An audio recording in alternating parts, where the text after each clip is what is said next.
Chapter 3, Ethics in Public Speaking. 3.1. Sources of ethical stances on communication and public speaking. As discussed in Chapter 1, there are many reasons to take a public speaking course. Among its numerous benefits, a public speaking course will create more self-confidence. The creation of good arguments will build your critical thinking and research skills, and you will meet new people in your class in a different way and be exposed to their ideas. Also, the course will prepare you for presentations you will be expected to give in later classes, and believe us, there will be many, in your civic and personal life, and for your eventual career. Another very important reason to take a public speaking course such as this one goes beyond these immediate personal benefits. Public speaking, or rhetoric, as it was originally called, has long been considered a method in Western culture of building community, facilitating self-government, sharing important ideas, and creating policies. In fact, these are the reasons the ancient Athenian Greeks emphasized that all citizens should be educated in rhetoric, so that they could take part in civil society. Aristotle said that if a man was expected to defend himself physically, he should also be able to defend his ideas rhetorically, that is, through persuasive public speaking. It is absurd to hold that a man ought to be ashamed of being unable to defend himself with his limbs, but not of being unable to defend himself with speech and reason, when the use of rational speech is more distinctive of a human being than the use of his limbs. Rhetoric, Book 1, page 6. Therefore, public speaking has a social as well as a personal purpose and function. For that reason, the ethics of public speaking and communication in general should be addressed in any study of public speaking. A public speaker, whether delivering a speech in a classroom, boardroom, civic meeting, or in any other venue, must uphold certain ethical standards. These standards will allow the audience to make informed choices, to uphold credibility as a source of information, and to avoid repercussions of bad ethical choices. To this end, this chapter will deal with the subject of ethics. Ethics refers to the branch of philosophy that involves determinations of what is right and moral. On a personal level, it is your own standard of what you should and should not do in the various situations or in all situations. Although ethics are based on personal decisions and values, they are also influenced by factors outside of you. Over the next few pages, we will look at various ways ethics, particularly ethics related to speech, have been thought about. In reading, you should seek to determine how you would explain your own ethical standard for communication. Along with being able to articulate what you would not do, you should have an appreciation for why doing the right thing is important to you. One of right things, and most important ways that we speak ethically, is to use material from others correctly. Occasionally we hear in the news media about a political speaker who uses the words of other speakers without attribution, or of scholars who use pages out of another scholar's work without consent or citation. Usually the discussion of plagiarism stays within the community where it occurred, but there is still damage done to the borrower's reputation as an ethical person and scholar. Why does it matter if a speaker or writer commits plagiarism? Why and how do we judge a speaker as ethical? Why, for example, do we value originality and correct citation of sources in public life as well as the academic world, especially in the United States? These are not new questions, and some of the answers lie in age-old philosophies of communication. Legal origins of ethics in public speaking. The First Amendment to the Constitution is one of the most cherished and debated in the Bill of Rights. Congress shall make no law abridging freedom of speech or of the press, has been discussed in many contexts for over 230 years. Thomas Emerson, 1970, a constitutional scholar and Yale law professor, asserted that freedom of expression is more than just a right.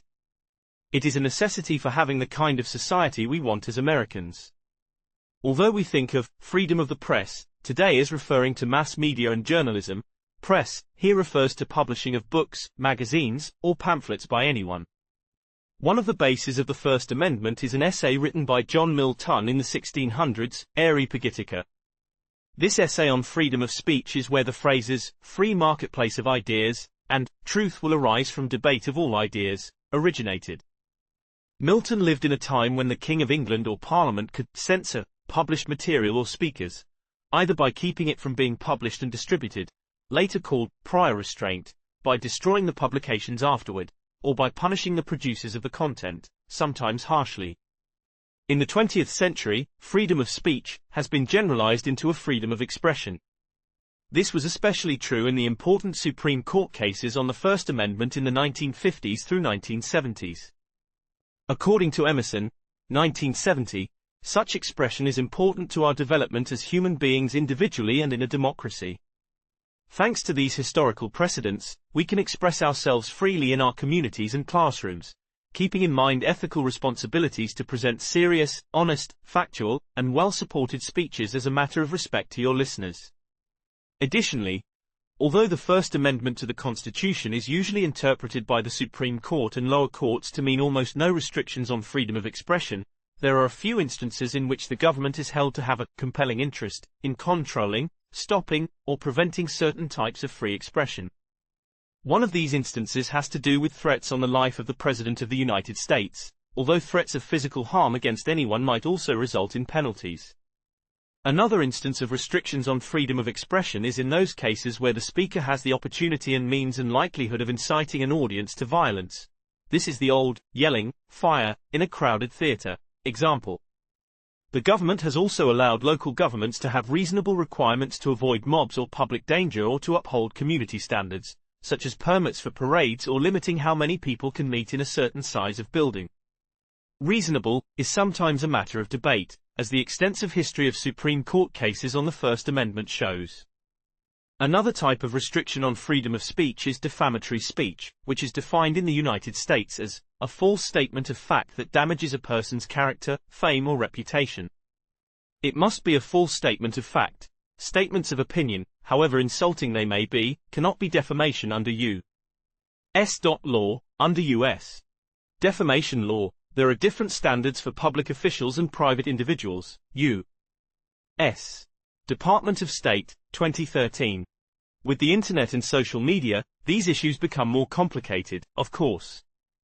In the past, someone could express himself or herself only in limited ways, standing on a street corner, attending a public meeting, putting the words on paper and distributing them, or maybe getting on radio or television, if allowed or if wealthy. Today, almost anyone with a laptop, a webcam, an ISP, and technical know-how can be as powerful in getting a message to the masses as someone owning a newspaper 100 years ago. While most people use technology and the internet for fun, profit, or self-expression, some use it for hurt, bullying, defamation, even spreading terrorism. The judicial system is trying to keep up with the challenges that the digital age brings to protecting free expression while sheltering us from the negative consequences of some forms of free expression. Cultural and religious origins of ethics in communication. It is hard to separate life aspects such as legal, cultural, religious, and social. Many Americans would say they hold to the Golden Rule: do unto others as you would have them do to you. The Golden Rule is seen as a positive expression of fairness, equity, and trust. Even if there is no legal ruling hanging over us, we expect honest communication and return it. The Golden Rule is related to and a step beyond the law of reciprocity that determines so much of our social interaction.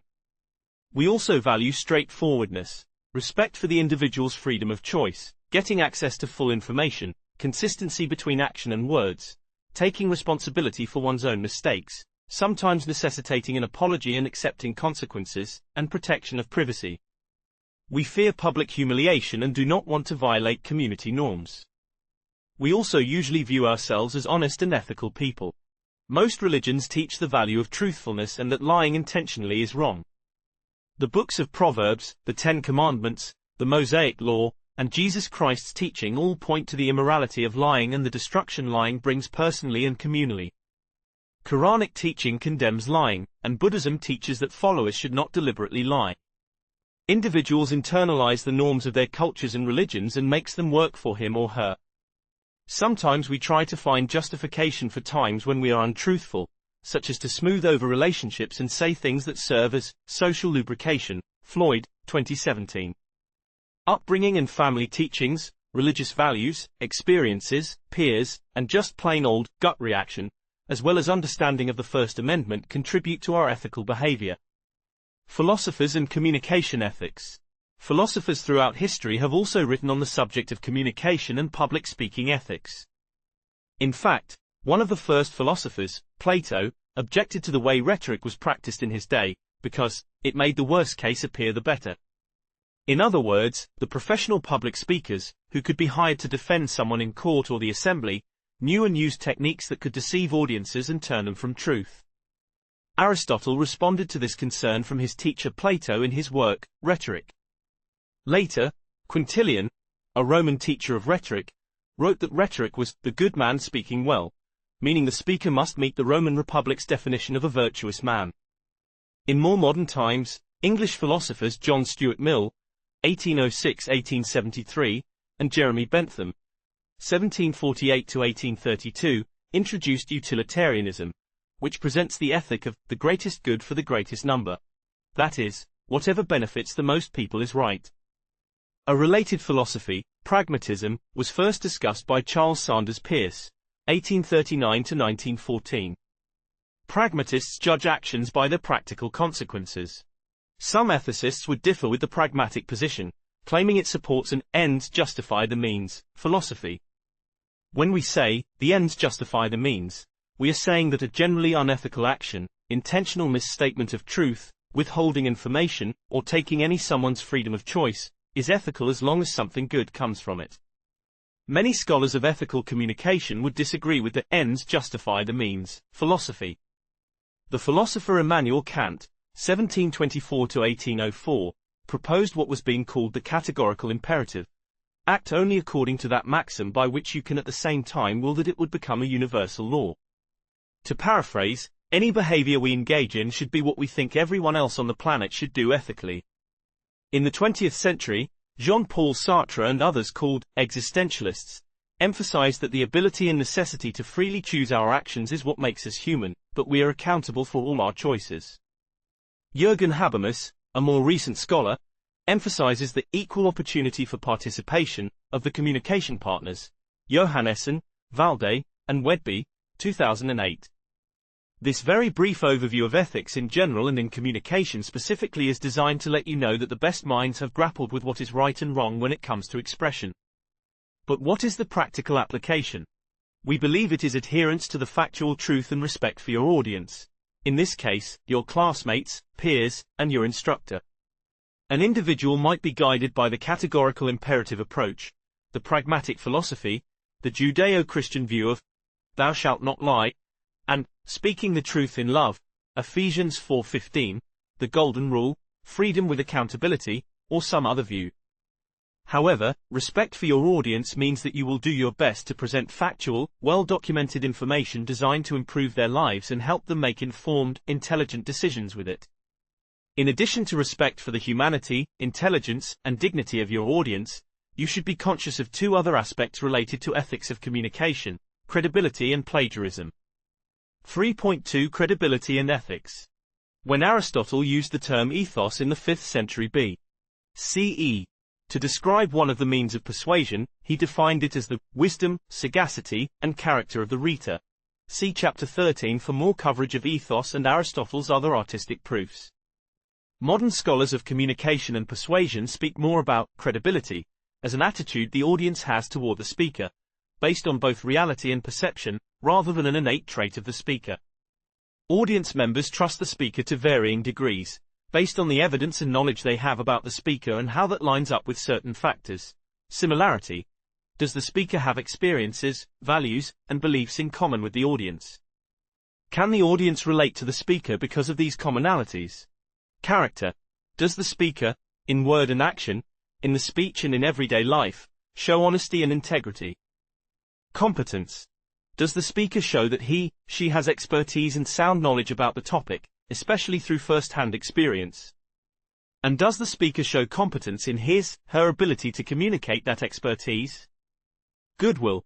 Does the audience perceive the speaker to have ethical intentions toward the audience? In addition to these key areas will be the audience's perceptions, or even gut feelings, about more intangible characteristics of the speaker, such as appearance, friendliness, sense of humor, likability, appearance, poise, and communication ability. Many of these traits are conveyed through nonverbal aspects, such as facial expression, eye contact, good posture, and appropriate gestures. See Chapter 11 on delivery. Understandably, the same speaker will have a different level of credibility with different audiences. For example, In regard to presidential campaigns, it is interesting to listen to how different people respond to and trust different candidates. Donald Trump entered the presidential race as a Republican nominee and quickly became a frontrunner in many of the early polls and primaries, eventually winning the Electoral College votes, to the surprise of many. Those who voted for him often stated that they value his candor and willingness to say what he thinks because they perceive that as honest and different from other politicians. Others think he makes unwise and thoughtless statements, and they see that as a lack of competence and demeanor to be the national leader. Donald Trump is the same person, but different audiences respond to his behavior and statements in divergent ways. The point is that character and competence are both valued by those who trust and those who distrust President Trump, and the audience's perceptions contribute to his credibility, or lack of it. However, these groups express their values in different ways. When trying to develop your own credibility as a speaker with an audience, you have to keep in mind all four of the factors listed above. To portray oneself as similar to the audience but to do so deceptively will not contribute to credibility in the long run. To only pretend to have goodwill and want the best for the audience will also have a short-term effect. And to intentionally misrepresent your background, such as experience and credentials, is clearly unethical.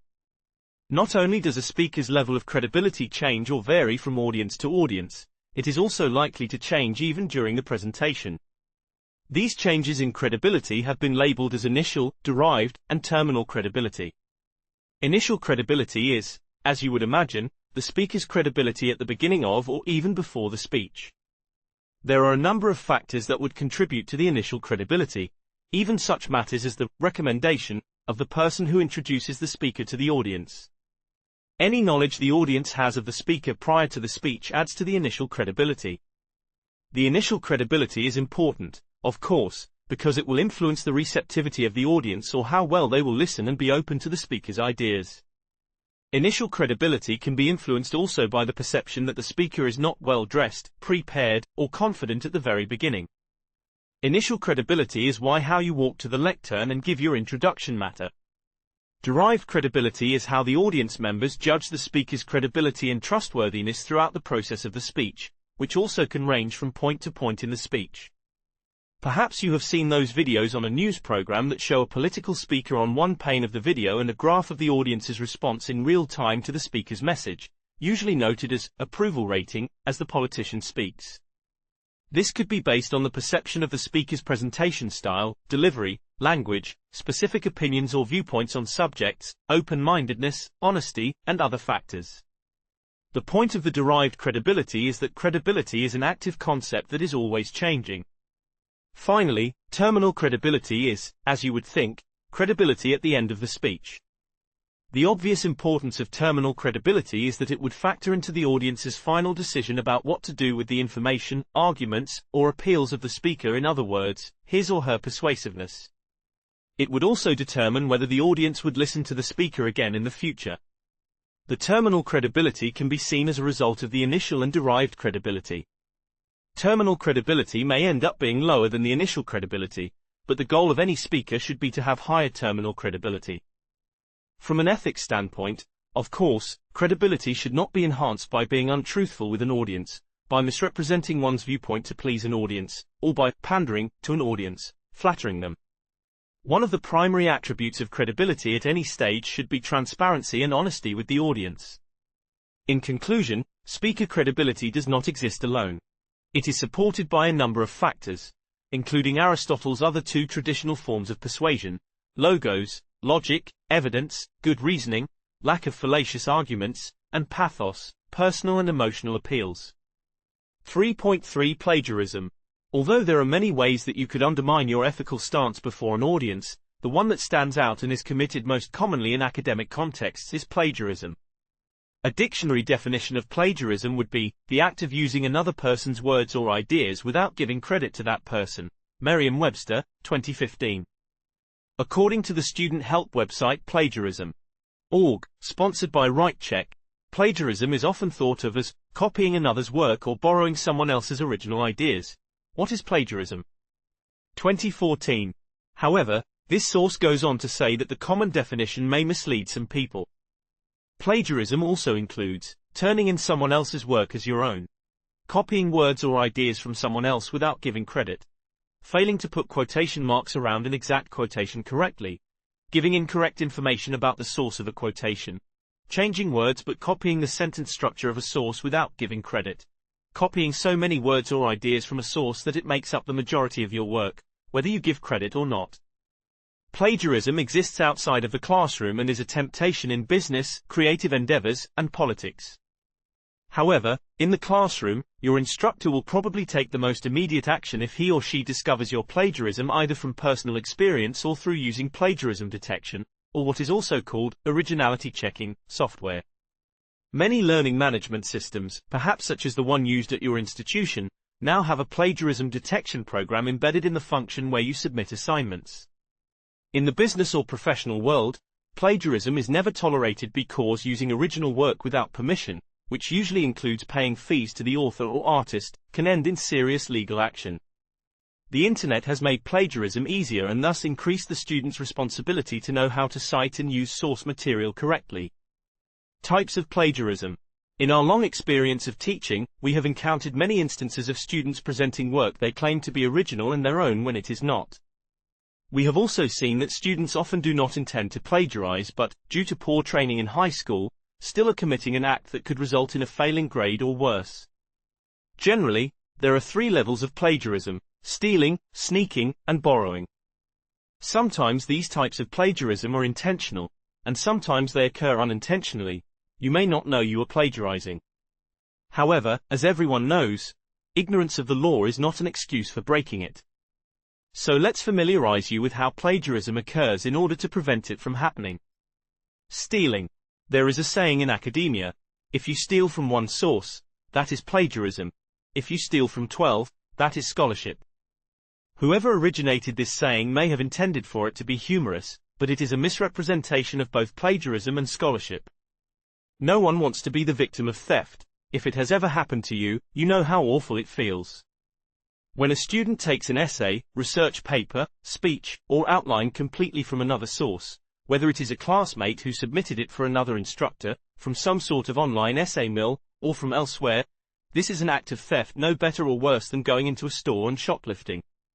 The wrongness of the act is compounded by the fact that then the student lies about it being his or her own. If you are tempted to do this, run the other way. Your instructor will probably have no mercy on you, and probably neither will the student conduct council. Most colleges and universities have a policy that penalizes or forbids self-plagiarism. This means that you can't use a paper or outline that you presented in another class a second time. You may think, how can this be plagiarism or wrong if I wrote both and in my work I cited sources correctly?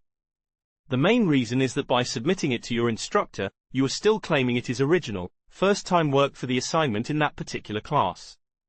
Your instructor may not mind if you use some of the same sources from the first time it was submitted, but he or she expects you to follow the instructions for the assignment and prepare an original assignment. In a sense, this situation is also a case of unfairness, since the other students do not have the advantage of having written the paper or outline already. Another issue that often comes up with students happens when 2 or more students, perhaps in the same section or different sections of the same course and same instructor, submit the same assignment. When confronted, the students say, "We worked on it together." If your instructor wants you to work collaboratively, he or she will make that clear. Otherwise, do not do this. The situation usually ends quite badly for students. Sneaking. In sneaking plagiarism, instead of taking work as a whole from another source, the student will copy 2 out of every 3 sentences and mix them up so they don't appear in the same order as in the original work. Perhaps the student will add a fresh introduction, a personal example or 2, and an original conclusion. This sneaky plagiarism is easy today due to the internet and the word processing functions of cutting and pasting. In fact, many students do not see this as the same thing as stealing because they think, I did some research, I looked some stuff up, and I added some of my own work. Unfortunately, this approach is only marginally better than stealing and will probably end up in the same penalties as the first type of plagiarism. Why? Because no source has been credited, and the student has misappropriated the expression of the ideas as well as the ideas themselves. Interestingly, this type of plagiarism can lead to copyright violation if the work with the plagiarism is published. Most of the time students do not have to worry about copyright violation when they correctly use and cite material from a source. This is because in academic environments, fair use is the rule. In short, you are not making any money from using the copyrighted material, such as from a published book. You are only using it for learning purposes and not to make money, so, quoting, using verbatim, with proper citation, a small amount of the material is acceptable for a college class. If, however, you were going to try to publish and sell an article or book and borrowed a large section of material without specifically obtaining permission from the original author, you would be guilty of copyright violation and by extension make your organization or company also guilty. When you enter your career field, the fair use principle no longer applies and you will need to obtain permission from the copyright holder and pay fees to use all or portions of a work. For more information on this very important and often misunderstood subject, visit the Creative Commons website and the Library of Congress. One area in speeches where students are not careful about citing is on the presentational slides. If a graphic or photo is borrowed from a website, that is, you did not design it, there should be a citation in small letters on the slide. The same would be true of borrowed quotations, data, and ideas. Students also like to put the works cited, or references, on the last slide, but this really does not help the audience or get around the possibility of plagiarism. Borrowing. The third type of plagiarism is borrowing. In this case, the student is not stealing wholesale. He or she may actually even give credit for the material, either correctly or incorrectly.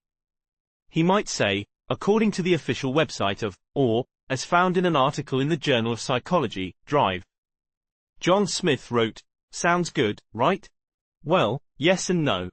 It depends on whether the student has borrowed in a sneaky way, cutting and pasting passages together but this time indicating where the sections came from, or if the student is using the ideas but not the exact wording.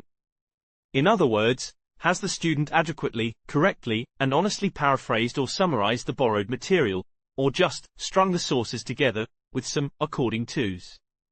Students often are puzzled about what and when to cite borrowed material from sources. At this point, your instructor may have specific instructions, and you should always follow those first. However, in most cases you can go by the repeated information rule. If you are doing research and access 10 sources, and over half of them have the same piece of information, usually a historical or scientific fact or statistic, you can assume this is common knowledge. Quote, that is, it is common to anyone who knows anything about the subject, and then you do not have to have a citation. If you find a piece of information in one source only, it probably represents the original research or viewpoint of that writer, and should be cited clearly. On the other hand, there are exceptions. An often cited or used piece of information has an original source, such as a government agency, and you would be better off to find the original source and cite that. Secondly, citing sources adds to your credibility as a prepared speaker. Again, your instructor's directions on what and how much your cite bear upon this advice. Generally, it is better to err on the side of citing more than less. Ethically crediting sources. In using source material correctly, a speaker does three things. 1. He or she clearly cites the source of the information. It is here that the oral mode of communication differs from the written mode. In a paper, such as for literature, you would only need to include a parenthetical citation such as Jones 78, for Modern Language Association, MLA, format, indicating that a writer named Jones contributed this idea on page 78 of a source that the reader can find on the works cited page.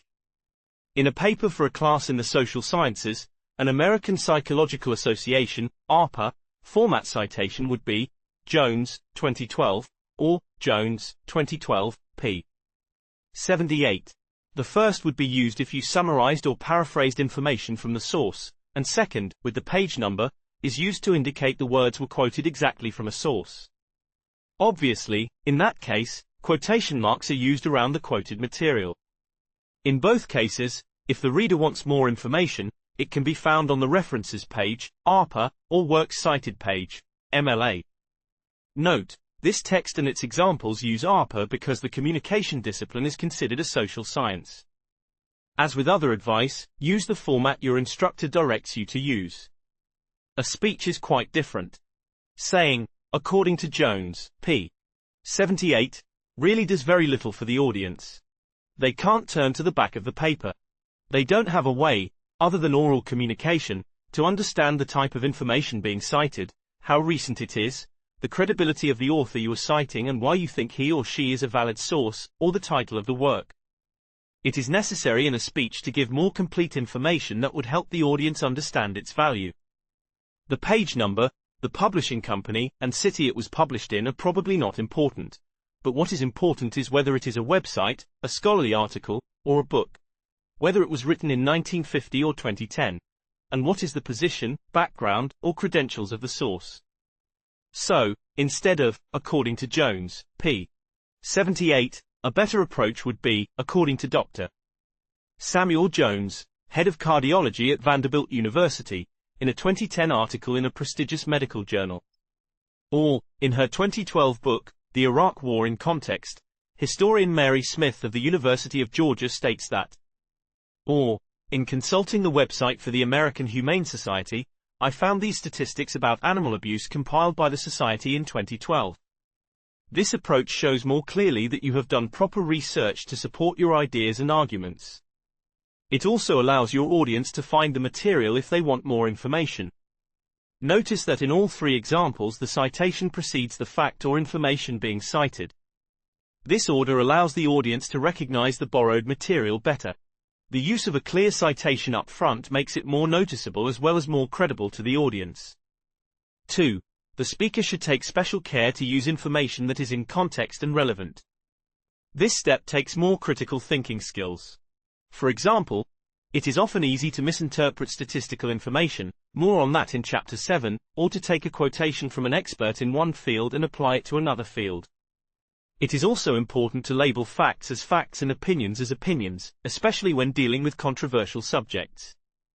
In addition, be sure you understand the material you are citing before using it. If you are unsure of any words, look the definitions up so you are sure to be using the material as it is intended. Finally, it is important that you understand the type of publication or source you are using, for example, a scholarly publication in contrast to a journalistic one. 3. The speaker should phrase or summarize the ideas of the source into his or her own words. Paraphrasing, which is putting the words and ideas of others into one's own authentic or personal language, is often misunderstood by students. Your instructor may walk you through an exercise to help your class understand that paraphrasing is not changing 10% of the words in a long quotation, such as 2 or 3 out of 20, but still keeping most of the vocabulary and word order, called syntax, of the source.